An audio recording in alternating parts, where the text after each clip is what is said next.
여러분, 오늘 우리가 함께 나누게 되는 하나님의 말씀은요, 이 말씀을 바르게 이해하지 않으면 우리 신앙을 해치는 무서운 말씀이에요. 다시 말씀드립니다. 오늘 우리가 함께 나누게 되는 하나님의 말씀은 이 하나님의 말씀을 바르게 이해하지 못하면 오히려 하나님의 말씀이 우리의 신앙을 해치는 무서운 말씀이에요. 여러분, 예수님만 믿으면 우리 인생에 강풍을 잠잠케 하는 마치 초자연적인 기적이 일어난다는 착각을 불러일으키는 말씀입니다. 그래서 많은 분이 예수 믿으면 우리 인생의 어떠한 강풍도 잠잠할 수 있다, 잠잠하게 할 수 있다라고 말씀해요. 여러분, 이러한 믿음은 마치 총 있죠. 사람을 살상하는 총에 비유할 수 있어요. 여러분, 총은 사람을 죽일 수 있는 무서운 살상무기잖아요. 그런데 총이 나를 보호하고 내 주위의 사람을 보호하기 위해서 사용하면 총만큼 좋은 무기가 없습니다. 그런데 이 총이 나를 향하거나 주위의 사람을 향하게 되면 총만큼 또한 무서운 살상무기가 없어요. 바로 지금 미국이 자신을 보호하기 위해서 합법화한 총이 오히려 많은 사람을 살상하고 있는 것과 같습니다. 여러분, 오늘 본문 말씀도요, 예수님만 믿으면 우리 인생의 강풍이 잠잠게 된다는 이 말씀, 얼마나 좋은 말씀인지 몰라요. 저도 그렇게 말씀을 여러분에게 전하고 싶습니다. 그런데 이 말씀이 여러분에게 그렇게 전하면 여러분에게 우선의 현실에 조금 위로는 될지는 모르지만, 그러나 우리의 삶의 가장 중요한 현실을 부정하게 만드는 무서운 말씀이 될 수 있어요. 사랑하는 성도 여러분, 오늘 본문의 말씀을 바르게 알고 바르게 이해하게 되면 오늘 본문의 말씀은 우리에게 놀라운 은혜를 주시는 하나님의 말씀입니다. 오늘도 우리 성도들이 주시는 하나님의 말씀을 붙들고 순종의 자리에까지 나아가서 그 하나님의 놀라운 은혜를 누리는 복된 성도들이 되시기를 간절히 축복합니다. 여러분, 오늘 본문 22절은 이렇게 말씀하죠. 하루는 제자들과 함께 배에 오르사 그들에게 이르시되 호수 저편으로 건너가자 하심에 이에 떠나. 오늘 본문에 말씀하는 호수는 갈릴리 바다를 말합니다. 실제로는 호수죠. 그러나 옛날부터 규모가 너무 크다 보니 주로 사람들이 이 갈릴리 호수를 바다라고 불렀습니다. 여러분, 갈릴리 호수는 남북으로 길이만 무려 21km가 돼요. 여러분, 21km는 어마어마한 길이죠. 자, 전체 면적만 약 165제곱킬로미터입니다. 165제곱킬로미터가 어느 규모인지 와닿지 않을 거예요. 여러분, 서울 여의도 면적이 전체가 약 4.5제곱킬로미터입니다. 그러니까 갈릴리 호수가 여의도 면적의 37배나 되는 어마어마한 규모예요. 그래도 잘 와닿지 않죠? 우리가 흔히 이제 얼마나 큰 규모인지를 알 수 있는 것이 축구장이잖아요. 여의도가 축구장 약 406개 정도의 규모라면 갈릴리 호수는 15,000개 정도의 규모입니다. 그래서 이 호수를 오래전부터 호수라고 부르기에는 너무 크다 보니까 사람들이 갈릴리 바다로 불러왔던 거죠. 여러분, 그런데 갈릴리 호수가 다른 호수와 달리 특이한 것이 바로 주변의 지형이 가파른 산악지대로 이루어져 있어요. 여러분, 한번 지도 한번 보실까요? 특히 이제 북쪽인 헬몬산에서 불어닥치는 찬 공기는요, 요단 골짜기를 타고 급하게 내려오면서 갈릴리 바다의 따뜻한 공기와 만나면서 항상 이 돌풍입니다. 강풍의 위험이 도사리는 곳이 바로 이 갈릴리 바다예요. 여러분, 갈릴리 호수의 단면 지도를 보면 그 경사도가 얼마나 심한지를 알 수 있습니다. 이런 위협이 도사리고 있던 갈릴리 호수를 지나면서 오늘 예수님은 본문 23절에 의하면 잠이 드셨다고 말씀해요. 23절 이렇게 말씀하죠. 행선할 때에 예수께서 잠이 드셨더니 마침 강풍이 호수로 내리침에 배에 물이 가득하게 되어 위태한지라. 여러분, 그런데 하필 마침 예수님이 잠든 그 순간에 헬몬산에서 내리친 강풍이 예수님을 타고 있던 이 배를 향해서 불어닥치게 된 겁니다. 그래서 제자들이 어떤 사람이에요? 갈릴리 호수의 어부 출신이잖아요. 누구보다도 갈릴리 호수에 대해서, 강풍에 대해서, 이 강풍이 얼마나 무서운가를 너무나 잘 알고 있었던 사람들이잖아요. 아마 몰랐으면 두려워하지도 않았을 거예요. 그런데 항상 자신들이 갈릴리 호수에서 배를 잡다가 보니까 주위에 수많은 사람들이 죽어나가는 모습들을 본 거죠. 그러니까 이 돌풍, 강풍이 얼마나 무서운 존재라는 것을 알았던 거예요. 그러자 자신들을 향해서 돌풍들이, 이 강풍이 불게 되자 자신들이 죽었다라고 생각, 이제 우리는 죽었구나, 이제는 우리는 끝났구나 라고 생각하며 난리를 치며 예수님을 깨우게 되었던 거죠.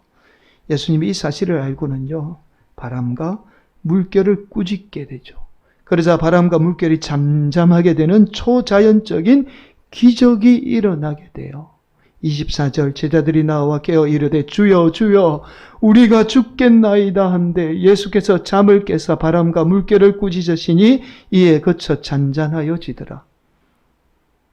그리고 예수님이 배에 함께 타고 있음에도 강풍을 두려워해서 마치 죽은 것처럼 난리를 쳤던 이 제자들을 향해서 예수님이 믿음이 어디 있느냐고 제자들을 책망하게 되죠. 그 말씀이 25절 말씀이에요. 제자들에게 이르시되 너희 믿음이 어디 있느냐 하시니 그들이 두려워하고 놀랍게 여겨 서로 말하되 그가 누구이기에 바람과 물을 명함에 순종하는가 하더라. 여러분, 보통 우리는 오늘 본문의 말씀을 서두에서 말씀드렸듯이 우리가 예수님만 믿게 되면 우리의 삶의 강풍과 같은 두려운 현실이나 어려운 현실이 잠잠해지듯이 변화된다는 그 말씀으로, 기적의 말씀으로만 바라보게 되죠. 여러분, 그러나 오늘 본문의 말씀은요, 우리가 예수님을 믿게 되면 우리의 삶에 초자연적인 기적이 일어나게 된다는 말씀이 아니에요. 예수 믿으면 기적도 일어나지만 그러나 오늘 본문은 그 말씀을 하는 게 아닙니다. 여러분, 오늘 본문의 말씀은 어떤 기적에 관한 말씀이라기보다는 제자들이 예수님이 함께하고 있음에도 강풍을 두려워했던 이 제자들의 모습을 통해서 예수님이 제자들에게 예수님이 함께하고 있다는 그 믿음이 지금 도대체 어디에 있느냐고 책망하는, 제자들을 책망하는 말씀이죠. 그럼 한 번 더 살펴볼까요? 그래서 오늘 본문 25절은 이렇게 말씀합니다. 우리 함께 한 번 더 봉독합니다. 제자들에게 이르시되 너희 믿음이 어디 있느냐 하시니 그들이 두려워하고 놀랍게 여겨 서로 말하되 그가 누구이기에 바람과 물을 명함에 순종하는가 하더라. 사랑하는 성도 여러분, 여전히 오늘날 우리 성도들도 예수님의 제자들과 마찬가지로 예수님이 우리의 삶에 함께하고 있어요. 그럼에도 불구하고 우리의 인생의 강풍을 만나거나 어려움을 만나게 되면 예수님이 함께하고 있음을 믿지 못하고 두려워서 강풍만을 바라보며 아무것도 할 수 없는 연약한 존재로 살게 됐죠. 사랑하는 성도 여러분, 저와 여러분이 어려움을 당하게 되면 오늘 본문의 예수님처럼 예수님이 우리의 삶에 아무것도 하지 않고 마냥 그냥 주무시고 있는 것처럼 느껴질 때가 있어요. 예수님, 왜 나의 고통에 응답하지 않습니까? 왜 내가 그렇게 부르짖는데도 응답이 없습니까? 여전히 예수님이 주무시고 계신 것 같이 보일 때가 있어요. 그러나 예수님은 지금도 여전히 변함없이 저와 여러분의 아픔과 그 삶의 현장에 함께하고 있습니다. 여러분, 하나님은 여러 가지 속성을 가지고 있잖아요. 여러 가지 라파의 하나님, 여호와 이레의 하나님, 여러 가지 속성을 가지고 있습니다. 그 중에 대표적인 속성이 바로 우리와 함께하는 하나님이죠. 하나님이 우리의 아픔이나 우리의 어려운 현실 가운데 함께 할 수 있는 것은 바로 예수님 때문이에요. 여러분, 하나님의 말씀인 성경 말씀은 유독 우리와 함께하는 하나님을 강조합니다. 여러분, 우리가 너무나 잘 아는 구약의 말씀인 이사야 7장 14절 말씀은 이렇게 말씀해요. 한번 앞에 보실까요? 그러므로 주께서 친히 징조를 너희에게 주실 것이라.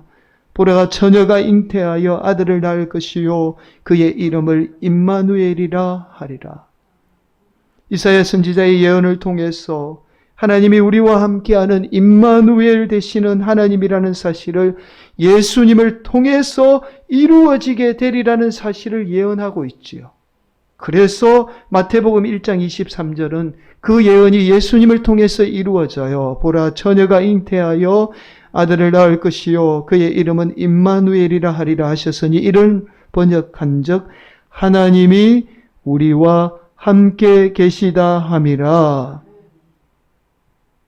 결국 오늘 본문의 말씀은요, 우리의 인생 가운데 강풍과 같은 어떠한 어려움과 역경이 닥쳐와도 임마누엘 되시는 우리와 함께하는 예수님을 우리가 반드시 낙심하지 말고 믿어야 한다라는 중요한 사실을 지금 말씀하고 있습니다. 여러분, 제가 언젠가 여러분에게 말씀을 드렸죠. 기독교, 우리 지금 개신교를 교리를 다 확립하신 분이 깔뱅 선생님입니다. 이분이 이제 5가지 중요한 기독교의 강령을 주장하게 돼요. 그게 이제 기독교의 5대 강령이라고 합니다. 이것을 이제 첫 글자를 따서 일명 튤립이라고 이야기해요. 튤립, 꽃 튤립이라고 그렇게 부릅니다. 첫 번째가 전적 타락이죠. 토탈 디프레버티라고 해요. 육체적인 생명을 갖고 있는 모든 사람은 그 본성이 타락하여 구원에 필요한 믿음을 스스로 갖지 못해요. 이 말은 우리의 스스로 힘으로는 절대로 구원할 수 없다는 말입니다. 두 번째가 무조건적 선택이에요. unconditional election이죠.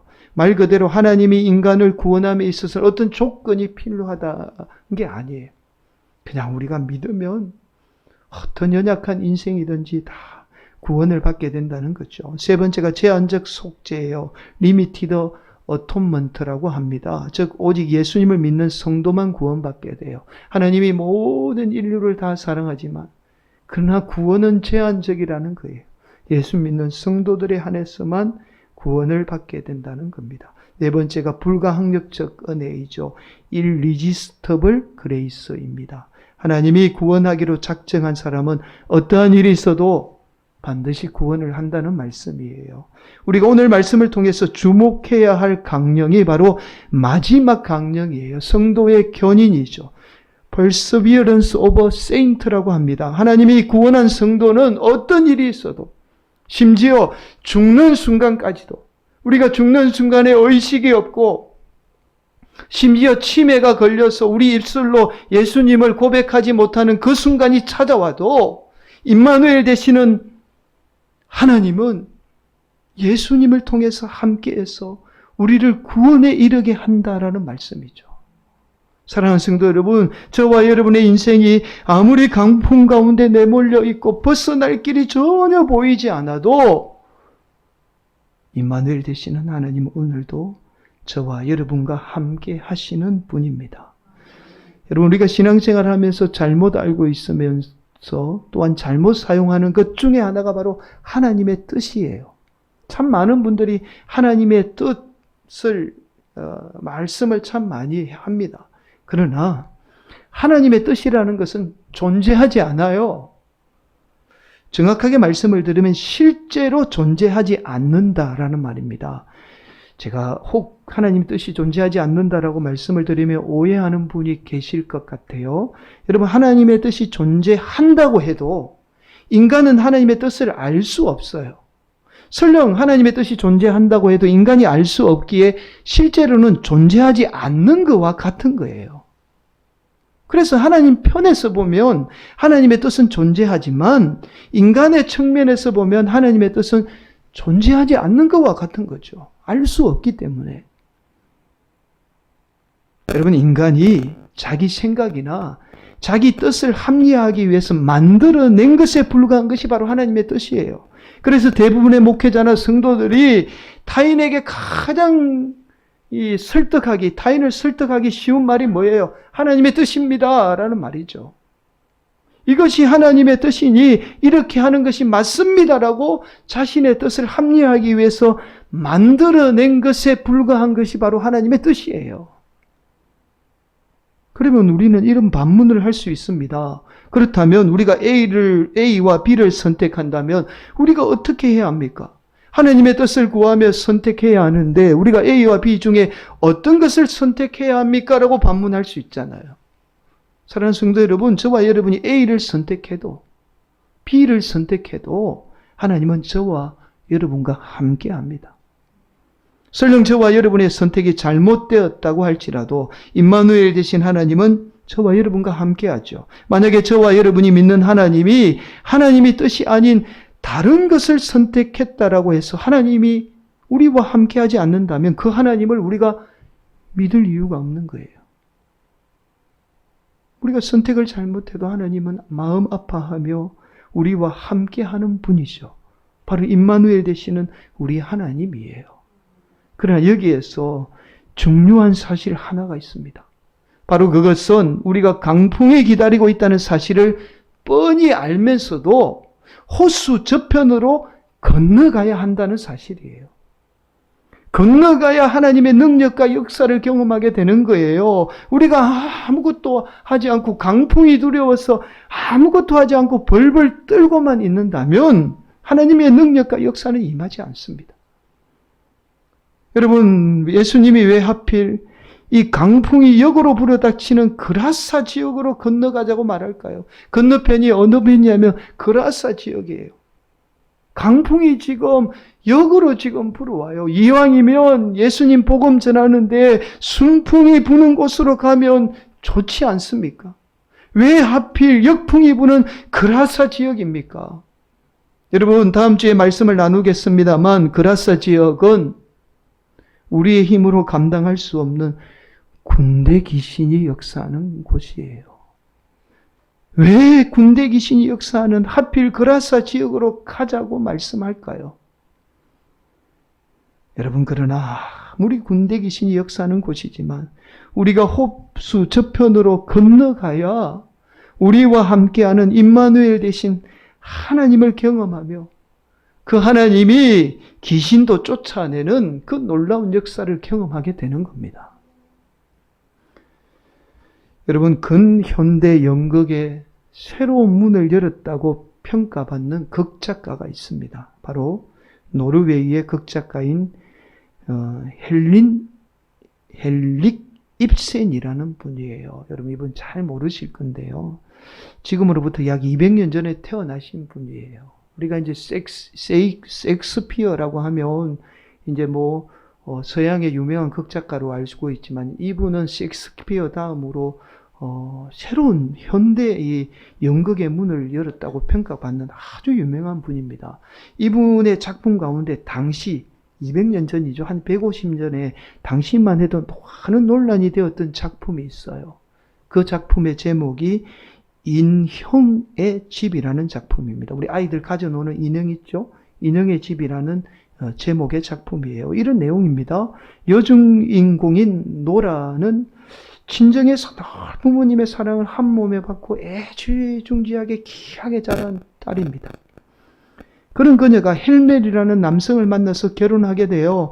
헬멜이라는 남성은 그녀를 마치 인형과 같이 아주 아껴주며 사랑하게 됩니다. 그런데 어느 날 남편이 병에 걸리게 돼요. 그러자 그녀는 남편을 살리기 위해서, 요양을 보내기 위해서 남편 몰래 돈을 빌리게 됩니다. 그 과정에서 차용 증서에 아버지의 서명이 필요한데 도저히 아버지에게는 말할 수 없어서 자신이 허위로 아버지의 서명을 대신 서명하게 돼요. 그녀의 바람대로 남편의 병이 낫고요. 남편은 은행의 전무로 승진해서 발령을 받게 돼요. 그러나 크로그스타라는 인물이 은행에서 쫓겨나게 됩니다. 그런데 이 크로그스타라는 이 인물이 이 주인공인 노라가 아버지 대신해서 서명했다라는 사실을 알고는 그녀를 협박하게 돼요. 내가 은행에 잘리지 않도록 당신 남편에게 말을 해라. 그러지 않으면 내가 당신의 이 잘못 서명한 것을 다 사람들에게 폭로할 거다라고 협박하기 시작하죠. 그러자 노라는 남편에게 제발 이 사람 그래도 좋은 사람이니 그렇게 자르지 말고 다시 좀 사용하십시오라고 설득을 하지만 남편은 도저히 이 그녀의 말을 듣지 않습니다.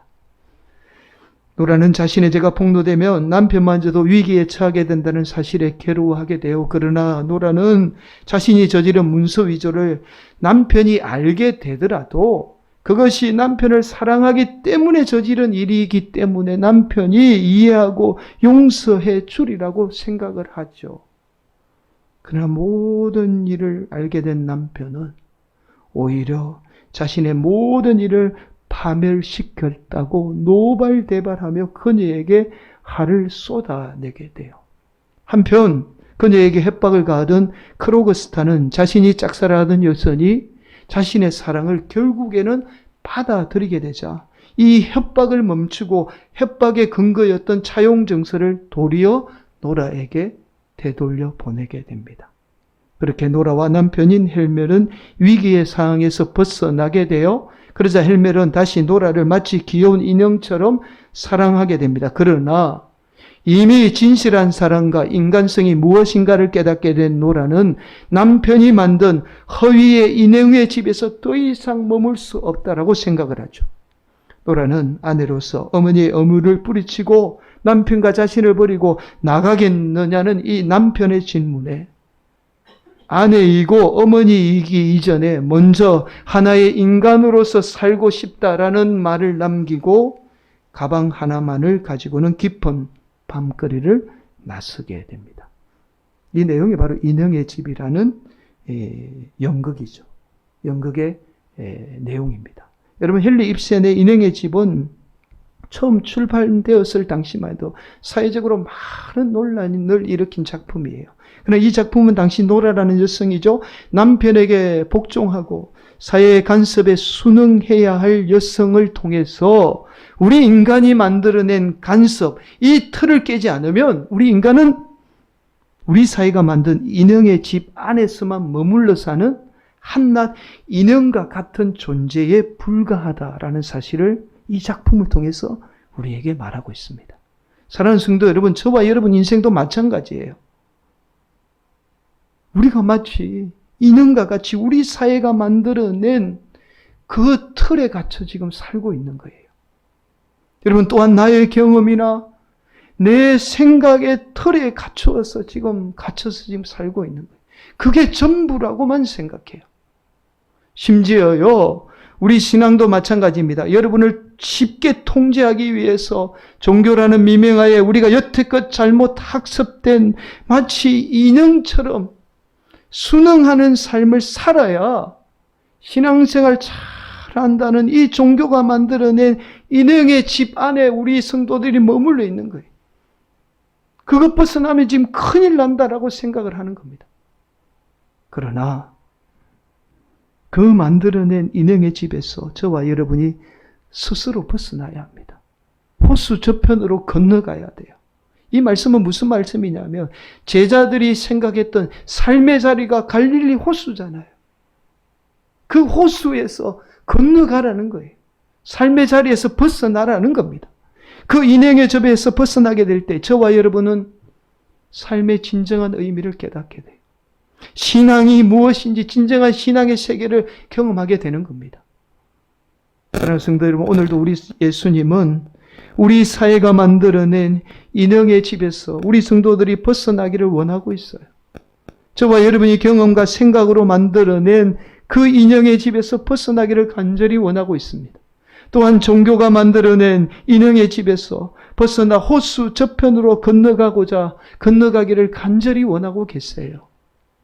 오늘도 우리 성도들이 우리 주님의 말씀에 순종해서 호수 저편으로 건너가 다 우리와 함께하는 그 하나님, 그 놀라운 하나님, 임마누엘 되신 하나님의 놀라운 은혜와 역사를 경험하는 복된 성도들이 되시기를 예수님의 이름으로 간절히 축원을 드리겠습니다.